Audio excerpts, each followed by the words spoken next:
오늘은 특별히 미국에서 사역하고 계시는 허현 목사님을 이 자리에 모셨습니다. 안녕하십니까? 네. 우리 목사님에게 직접 당신의 소개를 듣는 시간을 갖겠습니다. 말씀해 주시죠. 네, 안녕하세요. 제 이름 허현이고요. 저는 지금 LA 근교에 있는 파사데나에 살고 있습니다. 지금 하고 있는 일은 2017년까지는 제가 목회를 했었고요.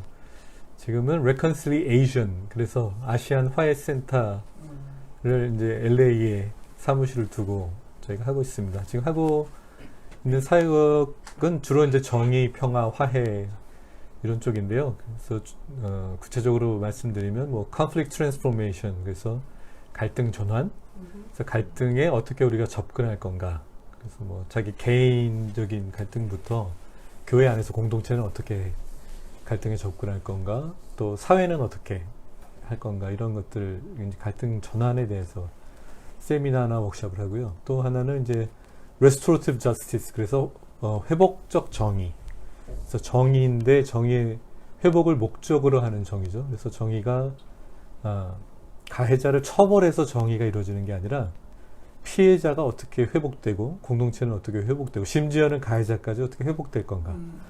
그렇게 정의 개념을 바꾸는 건 이제 그런 쪽에 대한 워크숍 세미나도 하고 있고요. 그다음에 트라우마. 그래서 특별히 이제 이민자 그리고 타문화권 사역자들은 사실 트라우마가 엄청나거든요. 근데 이민이나 혹은 선교사로 나가는 거를 트라우마라고 생각을 안 하죠. 근데 그게 굉장히 복합적인 트라우마거든요. 그래서 이민교회들이 제가 아는 교회의 95% 이상이 싸우고 갈라진 교회들인데 왜 이렇게 갈등이 많은가를 제가 생각을 하다 보니까 트라우마랑 관련이 되게 많더라고요.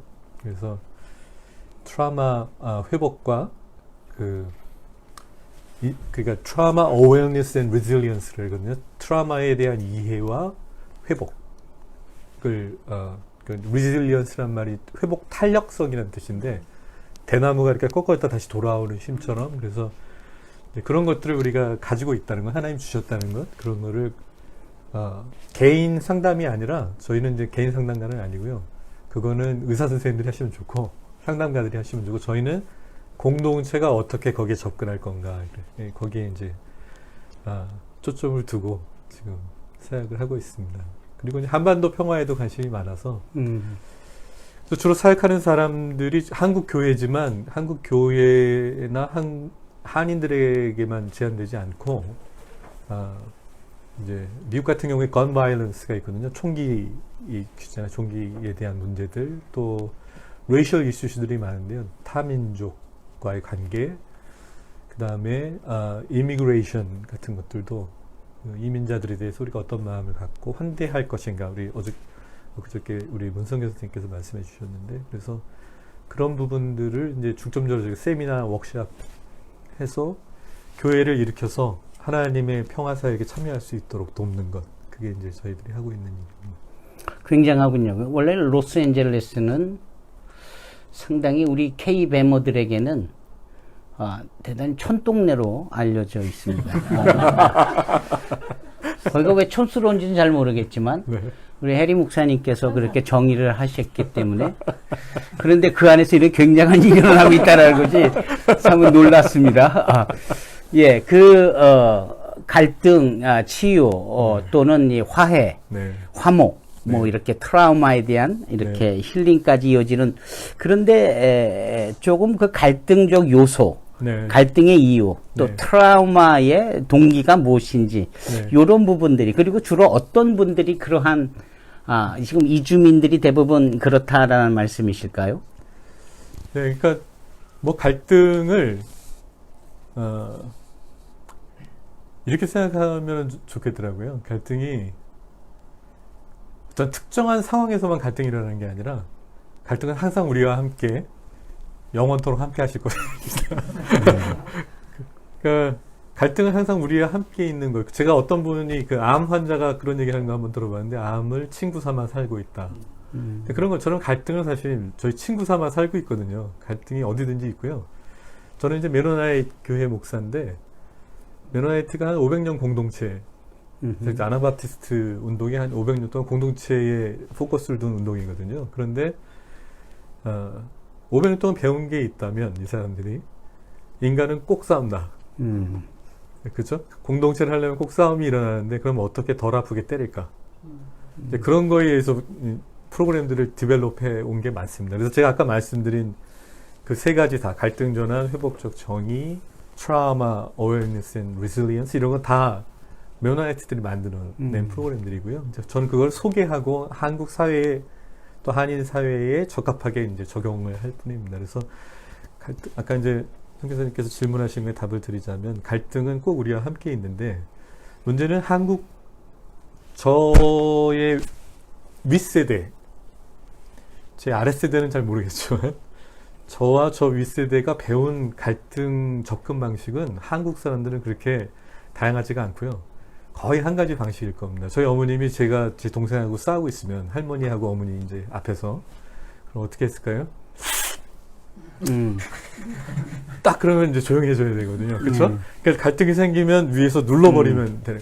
그렇잖아요. 그리고 우리 아이들도 사실 그렇게 많이 키우거든요. 그러니까 이거 하나면 그냥 다 조용해지는 그런 거를 사실 그렇게 배워왔는데 이게 단순히 가정뿐만 아니라 사회적으로 그렇고요. 이 하이어라키컬 스트럭처 안에서 위에서 누르는 방식으로 많이 배워왔습니다. 근데 그게 아니라 함께 대화를 통해서 풀어나가는 것 이런 거에 저희가 좀 익숙하지 않고요. 이미 오신 분들도 사실은 마찬가지일 경우들이 많고요. 그래서 굉장히 다양한 채널로 우리가 대화할 수 있거든요. 그런 부분을 좀 다양화시키는 것. 저희 교단 같은 경우 이제 예를 들면은 교단에서 회의를 할 경우에요. 5가지 색종이를 나눠줍니다. 빨간 거, 파란 거, 노란 거, 그 다음에 초록색, 주황색. 그래서 이렇게 회의를 인도하던 그 퍼실리테이팅 하는 사람이 하다가 중간에 이렇게 물어봐요. 여러분들 지금 기분이 좀 어떠세요?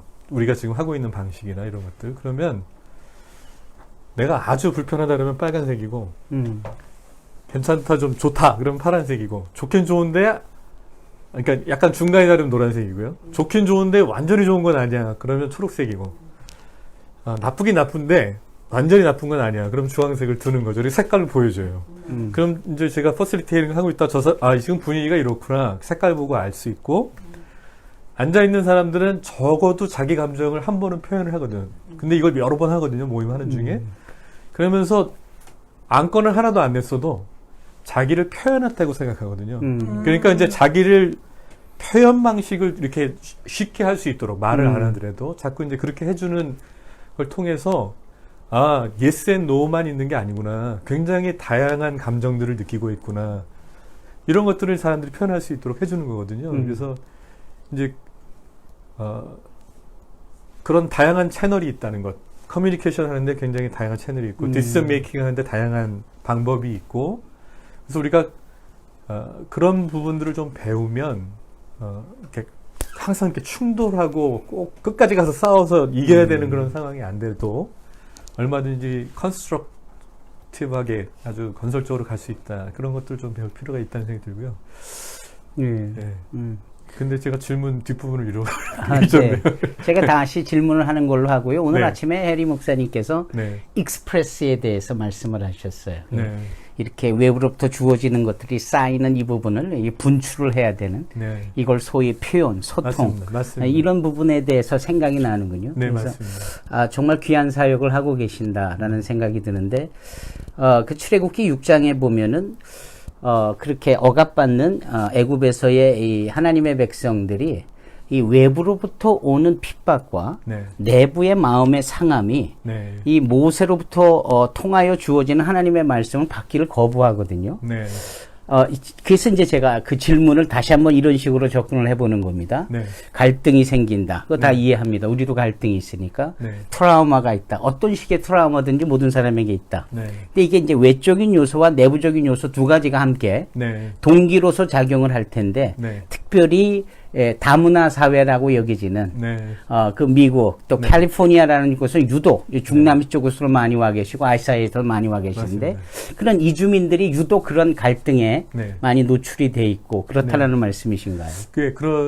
그렇죠. 그리고 지금 그러니까 LA 같은 경우에는 언어 그룹이 학자들마다 좀 다르긴 한데요. 150개에서 220개 언어 그룹이 있다고 봅니다. 그래서 세계에서 토론토하고 LA가 1등, 2등을 번갈아 가면서 하고 있거든요.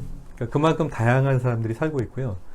그런데 이제 저희가 예전에 배우기를 그 멜팅 팟이라고 배웠잖아요. 용광로라. 그래서 다 섞여서 녹아 있다 그랬는데 사실은 그게 아니고 샐러드 보울이라고 그러죠. 그래서 이렇게 한국 사람, 중국 사람, 뭐 러시안 사람 이렇게 다 따로 살고 있는 거잖아요. 그 커뮤니티를 이루어 갖고요.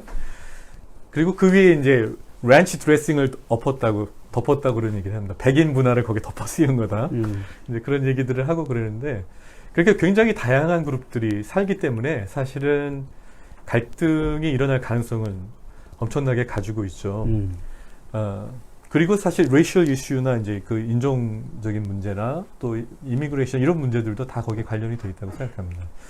저희가 이제 아까 잠깐 소개해드리다가 제가 말씀을 안 드렸는데 저희 사역을 한마디로 그냥 쉽게 얘기하자면 어떻게 좋은 이웃이 될 것인가. 그러니까 예수님이 이제 누가 내 이웃이냐, 그렇죠. 선한 이웃이 누구냐 이렇게 그런 질문들을 많이 던지셨는데 어떻게 좋은 이웃이 될 것인가를 고민을 굉장히 많이 했습니다. 제 아내하고도 그렇고 저희 팀하고도 그렇고요. 근데 제일 좋은 방법은 그러니까 저희의 그 좁은 그 관점에서는 이런 말이 있거든요. 누가 우리의 원수냐? 그 사람들의 이야기를 히스토리를 모르는 사람들이 우리가 모르는 사람들이 우리의 원수다. 그런 얘기했습니다. 간단히 다시 말씀드리면 우리가 저 사람들이 살아온 과거의 이야기들을 듣기 시작하면 원수가 될 수 없다는 것이죠. 이거를 가장 제 생각에 한국 사회에서 먼저 얘기했던 사람들이 아마 극작가들이었던 것 같아요. 드라마 작가들이. 제가 어느 날 미국에서 유학을 하고 이제 돌아왔는데 드라마를 보니까요. 드라마가 바뀌어 있더라고요. 전에는 권선징악이었거든요. 그래서 선한 사람은 이기고 악한 사람들이 지고 뭐 이런 아주 그 선악 분별이 분명했는데 어느 날부터 드라마가 화해의 이야기를 하고요. 그리고 나쁜 사람도 이유가 있어. 그거를 얘기를 해줘요.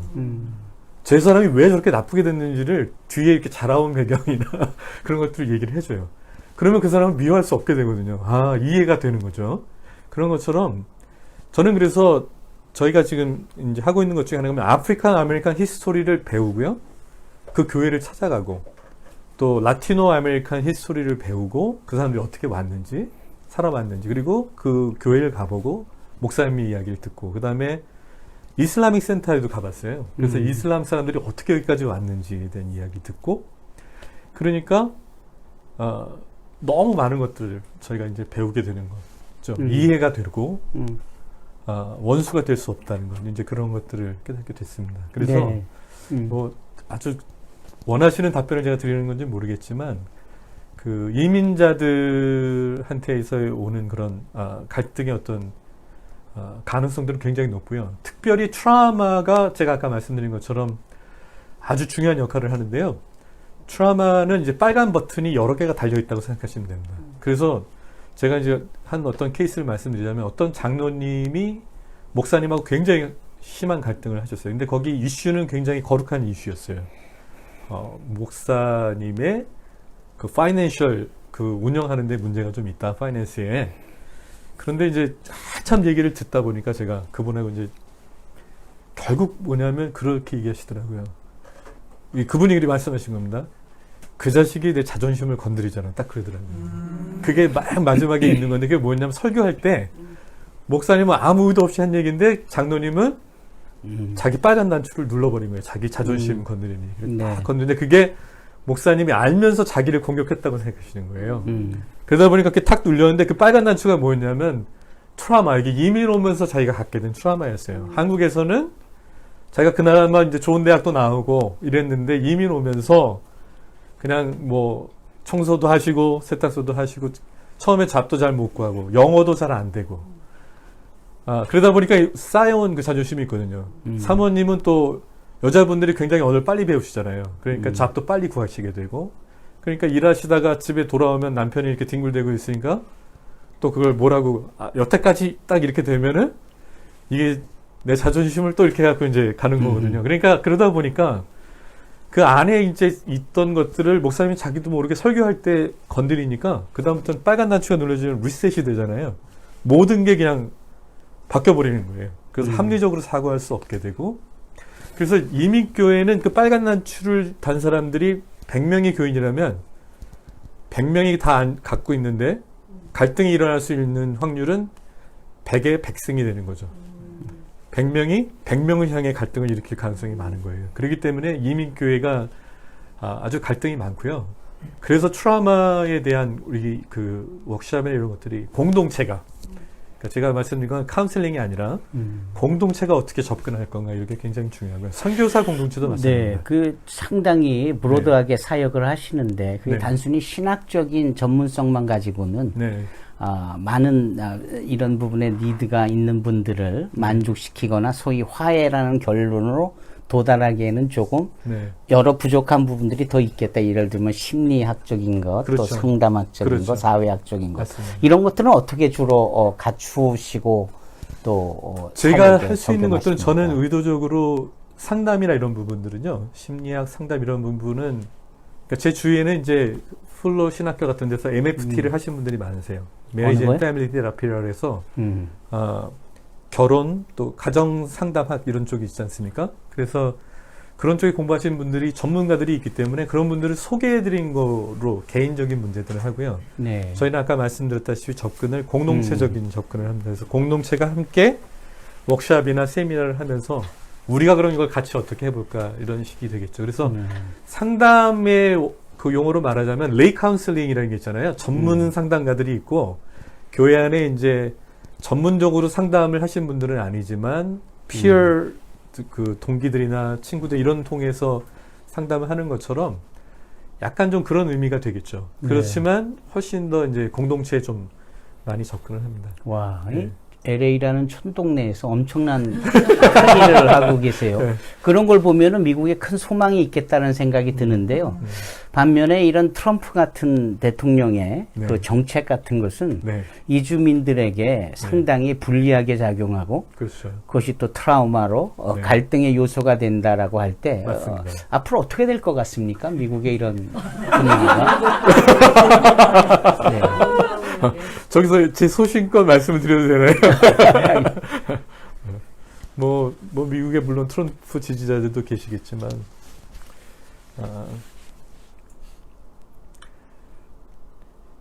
저는 이제 항상 이렇게 생각합니다. 뭐 이렇게 민주당, 공화당 이런 걸 떠나서 누가 예수의 가치를 잘 구현할 수 있을까?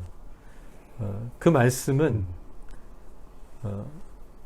자신을 신앙인이라고 부르는 사람, 기독교 신앙이라고 부르는 사람한테 속지 않았으면 좋겠어요. 저는 근데 제가 왜냐하면 교회를 다닌다고 해서 다 예수를 따르는 사람들이 아니더라고요. 그 예수의 가치에 자기 삶을 걸만한 사람들이 아닌 사람들도, 그걸 우리가 소위 명목상 그리스도인이라고 그러지 않습니까? 그 한미준 한국교회 미래를 준비하는 그 모임에서 옛날에 그 대형교회 목사님들이 많이 그걸 하셨었잖아요. 한미준이라고요. 들어보셨는지 모르겠네요. 거기서 갤럽에게 조사를 부탁했어요. 그래갖고 한국교회 미래에 가장 장애가 되는 것이 어떤 것이 있을까? 5가지를 얘기하는 것 중에 넘버 1이 뭐였냐면 명목상의 그리스도인이었어요. 갤럽의 조사를 통해서 나온 게. 명목상의 그리스도인이 뭐냐? 교회를 다니지만 예수 그리스도하고는 상관없는, 그러니까 그 가치하고는 별로 상관없는 사람들이 명목상의 그리스도인이고, 그런 분들이 예를 들면 사기를 치고 사회 안에서 이제 무리를 일으키면 그것 때문에 사실은 사람들이 교회에 오지 않거든요. 청년들 한번 보세요. 청년들이 교회를 떠나는 이유 중에 상당수가 예수를 믿는다고 하고선 교회 다니시는 분들에게 대한 실망들이 굉장히 큽니다. 그렇기 때문에 선교를 막는 것은 그리스도인이지 비그리스도인이 아니에요. 그렇죠? 무슨 뜻인지 아시겠죠? 선교를 막는 건, 선교의 가장 큰 장애는 그리스도인이라고 자처하는 분들이지 비그리스도인들이 아닙니다. 그런 의미에서 우리가 예수를 정말 그렇게 믿고 따르는 사람들로 교회가 나아가는 것이 참 중요한데, 트럼프하고는 도대체 어떤? 제가 이제 그 부분을 있는 그대로 말씀드리면, 트럼프 대통령이 지금 하고 있는 가치들 안에서는 성서의 가치와 너무 먼 것들이 많다고 생각합니다. 제가 이제 코스사에서도 지난 7월 뭐 6월 그때도 강의를 했던 게 환대였거든요. 아, 네. 성서에서 말하는 환대는 그 필라우제노스라는데 어저께도 이제 말씀하셨는데 제노포비아란 말이 그 제노스에서 나온 거잖아요. 그 제노스는 스트레인저라는 뜻이고 필라우제노스란 말에는 이주자, 이방인을 형제와 같이 사랑하는 걸 얘기하는 겁니다. 성서의 환대는 우리가 친구가 집에 놀러 와서 뭐 이렇게 자동차 채워주고 제가 LA를 돌아오면서 이렇게 구경시키고 이런 거하고는 굉장히 차원이 다른 사회적으로 굉장히 먼 사람들, 스트레인저들을 형제와 같이 사랑하라 그런 뜻이고요. 네. 옛날에 그 스트레인저들은 우리에게 원수일 가능성도 굉장히 많았던 사람들. 그러니까 다시 말씀드리면 환대는 원수 사랑하고 굉장히 관계가 있고요. 그건 산상수훈의 핵심이고 예수의 가르침의 핵심이거든요. 그러니까 아하. 환대가 이렇게 가벼운 개념이 아니라 엄청난 개념이거든요. 근데 내가 예수를 믿는다고 하지만 성서를 들고 이렇게 얘기는 하지만 실제로 그 성서에서 이야기하고 있는 그 가치를 교회 다닌다는 말로 이렇게 희석시킬 수 없다는 거죠. 네. 그래서 그런 부분에 있어서 저는 심지어는 예수를 안 믿는다고 할지라도 그런 가치들, 성서 이야기하는 가치들을 더 잘 실행하는 사람들이 있어요. 저는 그런 사람들한테 오히려 투표해야 된다는 그런 좀 저하고 물론 반대하시는 분들도 계시겠지만 그렇기 때문에 이제 이주민들의 갈등이나 이 트라우마적인 이 가능성은 네. 현재 정부가 있는 가운데는 계속해서 가중될 수밖에 없겠다. 많이 있다고 생각합니다. 이제 그런 식의 지적이시죠. 네. 네. 근데 사실 재밌는 건 오바마 정부 때도 그랬습니다. 이민자들에 대해서 네. 아마 어쩌면 이민자들을 더 많이 내보낸 게 오바마 정부였을 때. 그래서 제가 데모크래시나 뭐 민주당이나 공화당이나 이게 중요하지 않다고 말씀드린 게 정말 성서적 가치를 실현하고자 하는 사람들이 있는가. 그리고 그 사람들을 우리가 레코그나이즈해서 저는 그 사람들을 오히려 찍어줘야 된다. 그런 생각을 많이 합니다. 그 구약 성경 잠언 30장에 등장하는 아굴이라는 사람은 소위 자신을 짐승으로 표현을 합니다. 내가 뭐 특별하게 바라는 거 아니다. 그냥 하루 벌어먹으면 좋겠다. 그래서 이 아굴이라는 사람을 이주민으로 나그네로 지금 말씀하신 제노스로 보는 그 성경학자들이 많은데 나중에 이 부분에 대해서는 이제 우리 해리 목사님 한 번 더 정의를 내려주시겠지만 이 아굴과 같은 심정으로 하루하루를 사는 소위 주변의 이주민들이 그 캘리포니아에 상당히 많이 계시겠군요. 그렇죠. 이제 이런 부분들이 앞으로도 더 심화될 것 같다라는 말씀이실까요? 지금 전 세계적으로 이동하는 사람들이요. 역사상 가장 큰 이동 중에 하나가 지금의 이동하는 사람들이고요. 자기가 태어난 나라하고 다른 나라에서 지금 살고 있는 사람들, 그 사람들을 다 모아놓으면 전 세계에서 5번째로 큰 나라가 된다고 합니다. 그러니까 그렇게 많은 사람들이 지금 이주하고 이동하고 있는 거예요. 그러니까 이게 단순히 그냥 뭐 우리가 이렇게 마이크로하게 볼 때는 사람들이 뭐 여기 왔다 중남미에서 미국 왔다 이런 것 같지만 전 세계적으로 일어나고 있는 가장 큰 운동이 바로 그 이주하는 운동이거든요. 무브먼트거든요. 그러니까 지금 목사님 말씀하신 대로 이거는 그냥 없어질 게 아니라 계속해서 우리 안에 있을 이슈가 될 겁니다. 이주자, 이민자들을 우리가 어떻게 환대할 것인가, 어떻게 사랑할 것인가. 또 뭐 무목사님께서 지금까지 많이 오랫동안 해오셨으니까 잘 아시겠지만 지금 저희는 KBM 라이브 쇼를 함께하고 계십니다. 혹시 이 방송을 보시거나 들으시면서 우리 아주 전문가이신 허연 목사님께 질문하실 것이 있으면 바로 우리 카톡으로 올려주시면 제가 그 질문을 대신해서 좀 여쭙도록 하겠습니다. 제가 허 목사님에 대해서 미국에 가시기 전 한국에서도 목회를 하시면서 특히 이주민 가운데도 어린 자녀들에 대해서 아주 짠한 이런 경험들이 계시고 안타까워하는 마음이 계셨다라고 들었습니다. 그 부분이 어떤 내용인지 한번 잠깐 말씀해 주시면 좋겠습니다. 이제 제가 섬겼던 교회가 그 학교가 있는 초등학교가 있는 교회였고요. 그런데 어느 날 이제 가나에서 오신 아버지가 딸 아이를 9살짜리 딸 아이를 데리고 학교에 왔어요. 근데 그 당시만 해도 언다큐멘트죠. 서류 미비자들. 네. 예. 그분들은 자녀들이 학교를 다닐 수가 없었거든요. 아이들이 뭐 그런 합법성을 가지고 머무는 곳이 아니었으니까. 미국만 해도 아이들은 뭐 아버지가 어머니가 아무리 서류 미비자라 할지라도 학교는 아이들은 다 보냈었거든요. 근데 지금은 간다 그러더라고요. 근데 그때만 해도 아이들이 학교를 갈 수가 없었고요. 그렇기 때문에 이제 사립학교니까 부탁을 하러 온 거예요. 왜냐면 이 아이가 엄마 아빠는 일하러 나가면 자기 동네 친구들은 다 학교에 가고 혼자 그 동네에서 그냥 길바닥에다 그림 그리고 앉아서 놀다가 아이들 올 때까지 기다리다가 오면은 아이들하고 놀고 이제 이런 식입니다. 그리고 얘는 생긴 건 완전 흑이지만 말은 한국말밖에 그 마더텅 같은 게 이제 한국말을 제일 많이 쓰는 아이고 그러니까 이 아이를 학교에서 공부 좀 할 수 있도록 디그리가 안 나와도 그러니까 졸업장이 안 나와도 되니까 공부만 할 수 있게 책상을 교실에다 놔두십시오 이렇게 얘기를 했어요. 그것도 어려우면 복도에다가 그냥 문 열어 넣어주시고 복도에만 앉아서라도 들을 수 있게 해달라 그랬는데 네, 이게 여러 가지 이제 학교가 또 법률을 따라야 되고 이러는 것들 때문에 노를 했죠. 제가 한 건 아니고 교사 선생님 노를 하시고 근데 이제 아버지가 이 딸아이 손을 잡고 건덕을 쭉 터벅터벅 걸어가면서 내려가는데 제가 그 뒷모습을 보면서 눈물이 그렇게 나더라고요. 참 그 아이 그러니까 저는 이제 아이들에 대해서는 우리가 모든 가치를 좀 바꿔야 되지 않을까 그런 생각을 제가 그때 많이 했고요. 그래서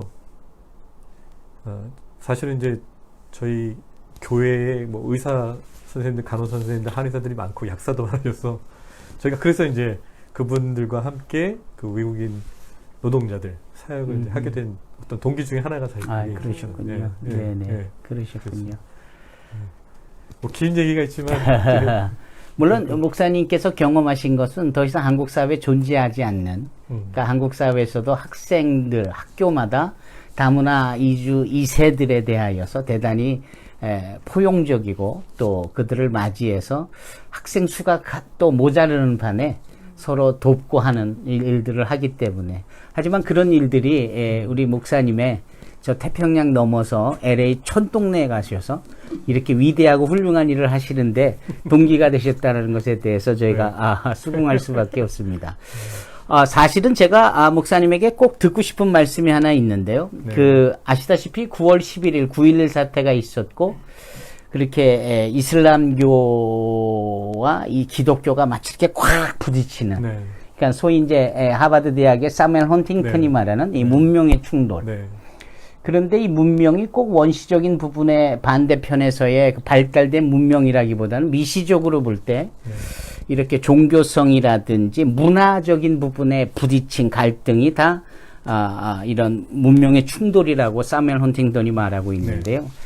지금 사역하시는 그곳에 한인 디아스포라들이 한인 이주민들이 현지 아까 멜팅팟도 말씀하셨고 샐러드볼도 말씀하셨지만 어떻습니까? 현지 문화의 그 수용성이랄까 또는 함께 이렇게 동화되어져 가는 부분의 이런 유연성 같은 건 어떨까요? 뭐 제가 모든 민족을 다 알 수는 없죠. 그런데 이제 한국 분들을 좀 포커스를 해서 말씀을 드리자면 이제 한국에서 저희가 자라는 동안에 굉장히 동질 집단에 익숙해져 있지 않습니까?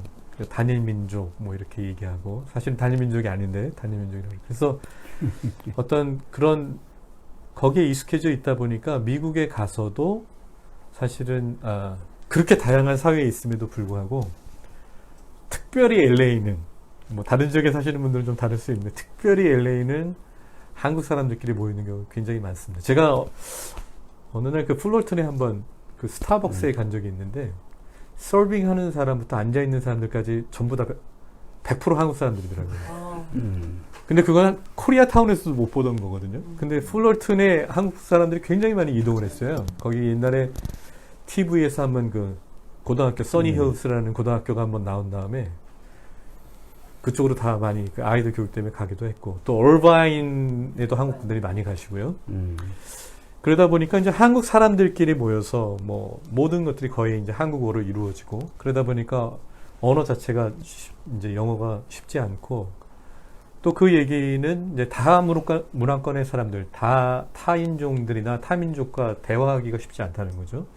그래서 그러다 보니까 이제 이렇게 서로에 대해서 배울 수 있는 기회들이 굉장히 없고 네. 아까 제가 샐러드 볼 말씀드린 이유가 그런 것 때문입니다. 그래서 네.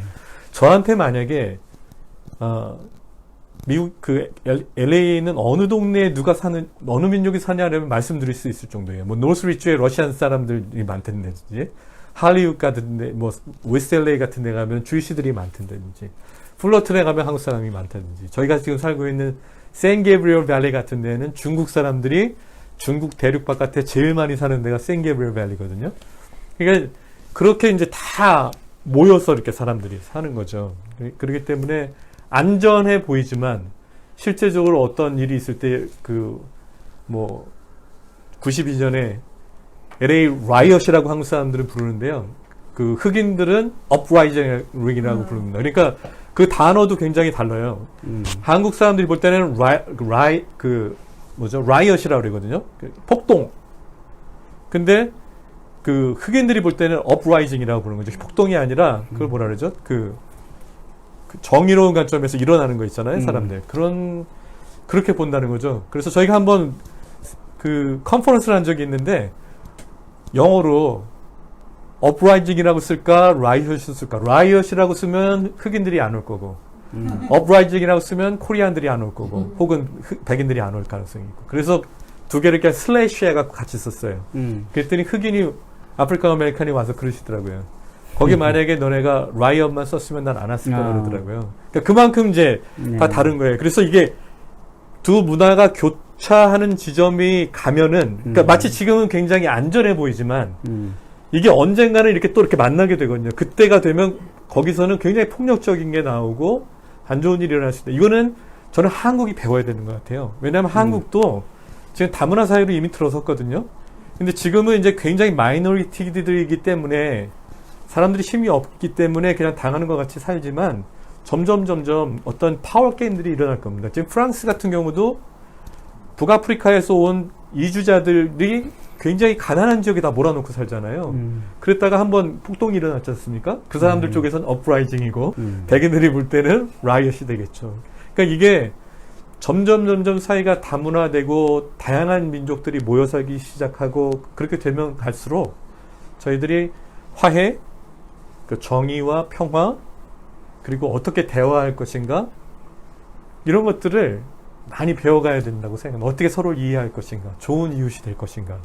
그래서 이제 유럽의 다문화 정책이 실패했다. 또 북미, 이제 미국의 다문화 정책도 실패했다. 네. 우리는 더 이상 보일링 폿도 아니고 샐러드 볼도 아니고 이 모자이크 형태로 가야 된다. 라는 이런 의견들이 있는데 이 부분에 대해서도 한 말씀 해주시겠습니까? 제가 뭐 아주 전문가는 아니지만 저는 이렇게 생각합니다. 지금 사회 이론으로는 지금 사회에서 일어나고 있는 갈등에 궁극적인 해결이 없다고 생각합니다. 저는 이게 세상에서 이거를 제일 잘 보여줄 수 있는 그룹이 교회라고 생각해요. 그렇게 생각하는 이유는요, 처음 3세기 동안에 기독교는요, 마이너리티 그룹이었습니다. 근데 그 사람들이, 모이는 사람들이 누구냐면, 그 바울이 천명했던 거, 갈라디아에서. 남자나, 그리스도 안에서 남자나 여자나, 그쵸? 그 헬라인이나 유대인이나, 자유인이나 노예나, 그리스도 안에 다 하나다. 그리고 조금 더 확장해서 보면 사실 노인과 아이들까지, 그러니까 인터제너레이션까지 다 가거든요. 그 얘기는 뭐냐면, 처음에 초대교회에 모여있던 사람들은 굉장히 다양한 사람들이었습니다. 유대인들, 예루살렘에 유대인들만 모여있는 것 같지만 사실은 거기에 헬라파 유대인도 있었고, 그리고 안티옥으로 갈수록 안티옥 교회에서는 클래스가 완전히 달라요. 그 노블, 귀족이 있고, 지금 막 훈련한 노예였던 자유인도 있는 겁니다. 굉장히 소셜 클래스나 에트닉 그룹이나 정치적으로, 경제적으로, 사회적으로 굉장히 다양한 집단이 모여 있었어요. 그러니까 교회에 가면 사실은 편안한 게 아니라, 그렇지 않습니까? 한 발만 교회 밖으로 내놓으면 그대로 세속적인 가치관들이 있는데, 한 발만 교회 안으로 들어오면 넘어가야 벽들이 너무 많은 거죠. 물론 성령의 능력으로 넘어갔지만 저는 교회가 훈련이 되었다고 생각해요. 그렇기 때문에 가만히 보시면요. 처음 3세기 동안에 가장 복음을 전하기 어려운 핍박의 시대였는데 역사상 가장 역사학자들이 하는 얘기입니다. 그런데 복음이 가장 빠르고 가장 넓게 확산된 때가 그때였다고 얘기해요. 그 이유는 뭐냐면 말로 예수를 전하지 못했지만 벽을 넘어가 버린 사람들이 교회에서 훈련이 되니까 밖에 나가면 못 넘어갈 벽이 별로 없었던 거예요. 그러니까 저는 그게 교회 안에 굉장히 강력한 힘이었다고 생각하고요. 저는 예를 들면 이런 겁니다. 제가 말이 너무 길어지지만 빌레몬과 오네시모 한번 생각해 보십시오.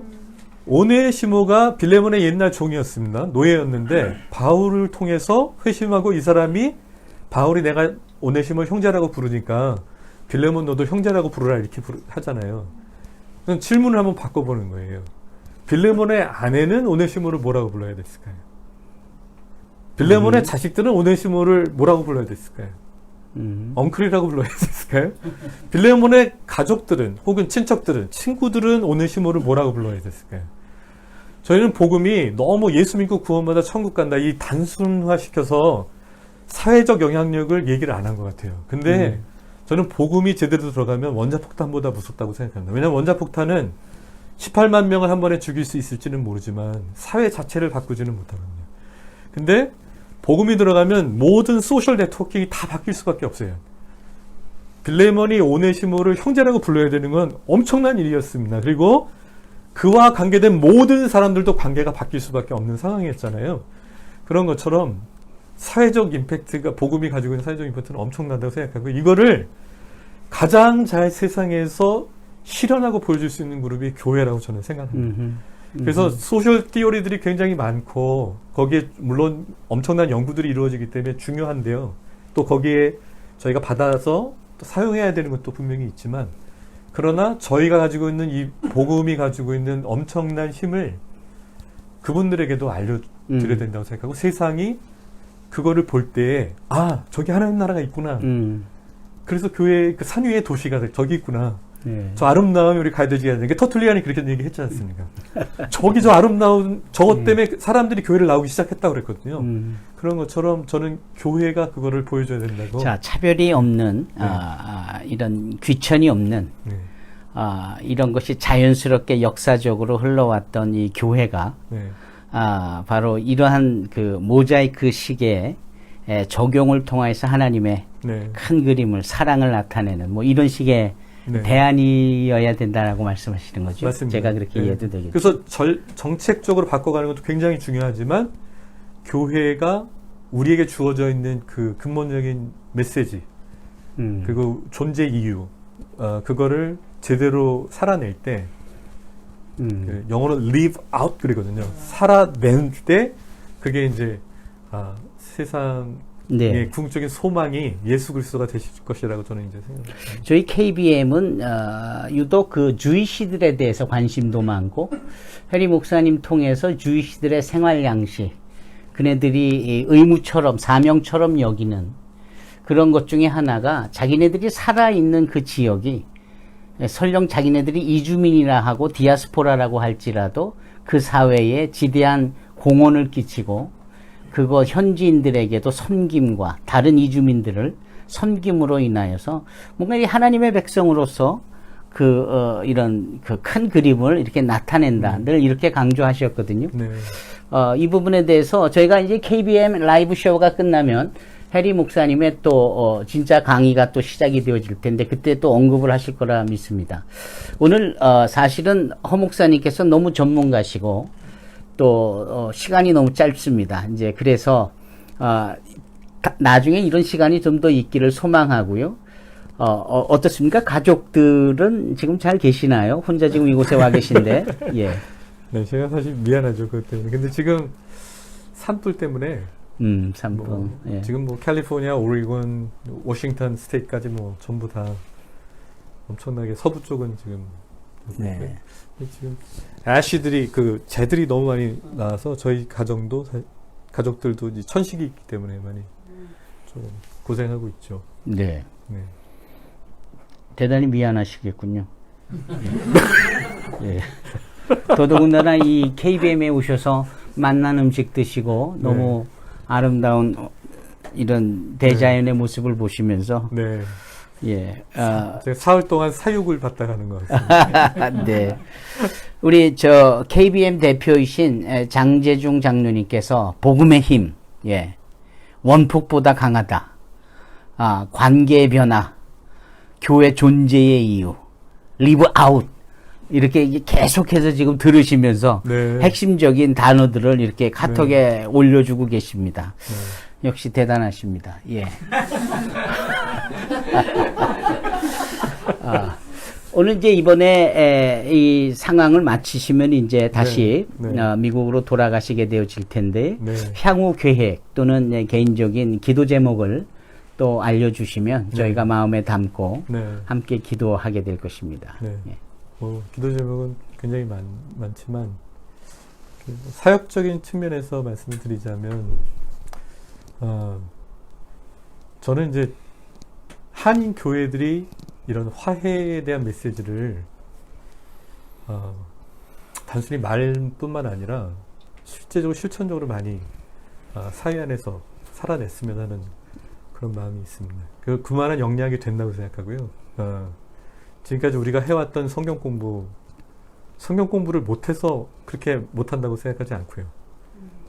정말 많은 시간 투자해서 해왔는데 이제는 그걸 살아내는 일이 우리에게 좀 주어져 있는 일로 생각하고요. 그래서 좀 벽을 넘어가는 일들 그런 걸 좀 많이 했으면 좋겠고, 또 하나는 제가 이제 아까 잠깐 말씀드렸는데 회복적 정의라는데 정의 개념이 바뀌는 게 저는 굉장히 중요하다고 생각합니다. 네네. 저희가 이제 정의를 저희 아이들한테 저도 배웠고 그렇게 했던 게 뭐냐면, 예를 들면 이제 제가 저희 막내 아이한테 유라 너 지금 이렇게 레고 가지고 쭉 어질러 놨는데 아빠가 지금 가서 아빠 친구를 데리고 올 거야. 근데 그 사이에 여기 좀 클린업 해라. 그러면 저희 막내가 Yes, Daddy. 그러고서 이제 한다고 그러겠죠. 그리고 나갔다가 오니까 문을 딱 열고 들어갔더니 정리가 쫙 돼 있겠죠? 아니죠. 더 어질러 놨겠죠? 그럼 제가 들어가면서 하는 얘기가, 이거 누가 이랬어? 그쵸? 누가 이랬어? 너 아빠가 그렇게 하지 말라고 그랬잖아. 그러니까 말을 안 들었으니까 저기 구석에 가서 손을 들고 서 있어. 그래서 이런 거죠. 가해자가 누구야? 그쵸? 어떤 법을 어겼지? 그거에 상당한 벌을 받아야 돼. 누가 살인자지? 그쵸? 어떤 법을 어겼지? 살인법을 어겼으니까 징역 20년. 이렇게 하는 거거든요. 이게 사법 시스템입니다. 그래서 가해자를 찾아내고 어떤 법을 어겼는지를 찾아내고 거기에 따르는 형량을 결정하는 것. 이게 우리는 정의가 이루어진다고 생각하는데요. 제가 아까 말씀드린 회복적 정의는 가해자의 포커스를 두는 게 아니라 피해자가 누구지? 어떤 피해가 일어났지? 그 피해를 위해서 공동체, 가해자, 피해자는 어떻게 같이 일을 해야 되지? 이렇게 가는 겁니다. 그러니까 예를 들면 우리 딸아이를 저놈이 죽였는데 저놈이 교도소에 들어가서 20년 사는 거하고 내가 20년 동안 딸 없이 사는 거하고 도대체 무슨 관계가 있냐, 이렇게 보는 거죠. 피해자한테 초점을 안 둡니다. 초점이 피해자가 느낄 수 있는 거는 딱 하나, 보복했다는 잠깐 동안의 희열밖에 없는 거예요. 실제로 피해자가 그걸 회복해 가는 데에는 사실은 큰 의미 없고. 그래서 우리가 가지고 있는 정의 시스템을 가만히 보시면 하나님을 이해하는 데에도 굉장히 큰 영향을 주거든요. 그래서 하나님은 24 hours, 7 days a week, 24시간 동안 7일 내내 내가 뭘 잘못하나 지켜보고 계시다가 네가 잘못했어. 그러면 너 그 잘못한 걸 처벌해버려. 그때 하나님이 정의를 이룬다고 생각하시는 거죠. 근데 그런 하나님이 아니고 성경에서 말하는 공의의 하나님은 아시겠지만 여러분도 창세기부터 계시록까지 자기가 피해자이기도 하고 어떻게 이 관계를 회복할 건가. 그래서 회복을 이루어낼 때, 관계가 회복될 때 정의가 이루어진다고 보시는 분이거든요. 그러니까 우리가 그렇게 하나님을 이해하기 시작하면 새벽기도 안 나가서 하나님이 나를 때렸다. 제가 아는 친구는 아버지가 집사님이셨는데 주일날 예배 안 드리고 놀러 가셨다가 차 사고가 나셨어요.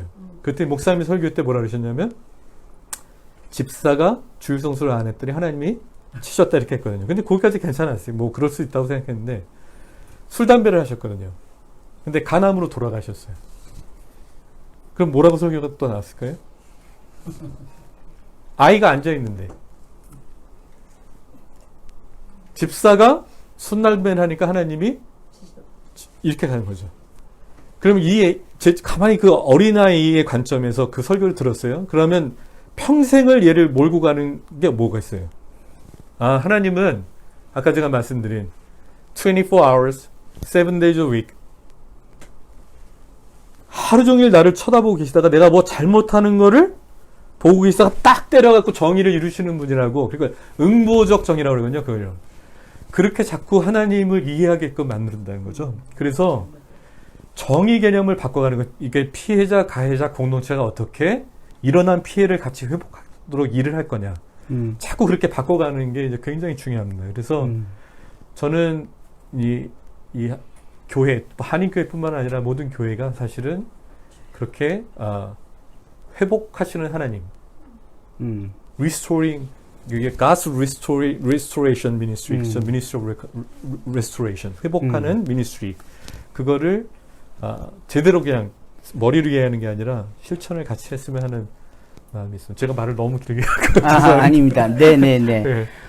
메노나이트에 푹 빠져 계시고 거기에 속해 계신 목사님이시니까 이런 목회 철학이나 또 비전이나 미션조차도 거기에 영향을 받으시고 그렇게 하나님의 역사를 재해석해서 사회의 여러 병들고 아픈 이런 모든 부분들에 대해서 치료하는 부분, 회복시키는 부분에 당신의 계획과 또 기도 제목이 몰려있다. 뭐 이런 말씀이신 것 같아요.